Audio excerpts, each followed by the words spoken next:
এই police welfare society বা association এটা নিয়ে প্রবলেম কি আপনাদের? পুলিশ ওয়েলফেয়ার, আমি শুনছি তারা নাকি পোস্টাল ব্যালটেও খুব প্রভাব ফেলতো।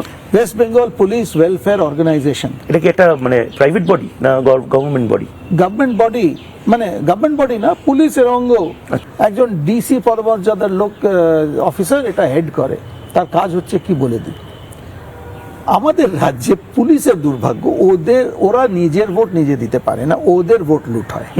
পুলিশের ভোট লুট হয় কেন? পোস্টাল ব্যালট আসে তো, ওখান থেকে ওরা এপিক আর ওর পোস্টাল ব্যালটটা কেড়ে নেয়।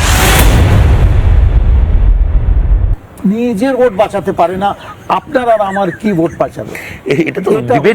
এটা হচ্ছে আমাদের পশ্চিমবঙ্গ।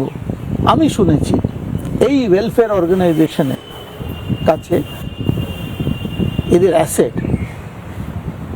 কোটিতে 2-3টে শূন্য লাগিয়ে দিন, কয়েকশো কোটি টাকার এদের অ্যাসেট।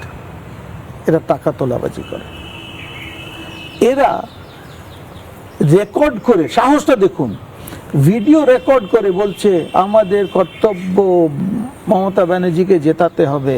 এটা হচ্ছে পুলিশ ওয়েলফেয়ার অর্গানাইজেশন।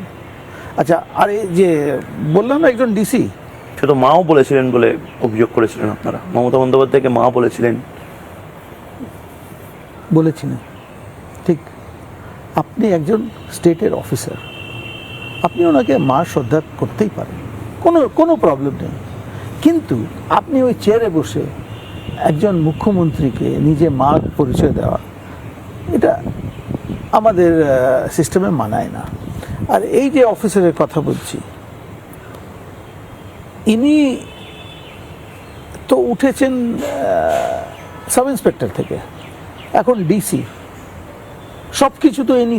আচ্ছা, এই তো কলকাতা পুলিশের অফিসার ওয়েস্ট বেঙ্গল পুলিশের উপর লাঠি ঘোরায়, এটা তো আমাদের রাজ্যে নেই কেন? দুটো পুলিশ দুটো অ্যাক্টে, কলকাতা পুলিশ অ্যাক্ট আর ওয়েস্ট বেঙ্গল পুলিশ অ্যাক্ট আলাদা। কলকাতা পুলিশ কমিশনার ডিজি কে রিপোর্ট করে না, সরাসরি হোম সেক্রেটারিকে রিপোর্ট করে। কিন্তু এই সাহেব, এর কাছে ওয়েস্ট বেঙ্গল পুলিশের অফিসারদেরও এসে মাথা নিচু করতে হয়। এটা হচ্ছে এই অ্যাসোসিয়েশনের দাপট। এটা কোনো পুলিশ অ্যাসোসিয়েশন না, কোনো পুলিশ ওয়েলফেয়ার না।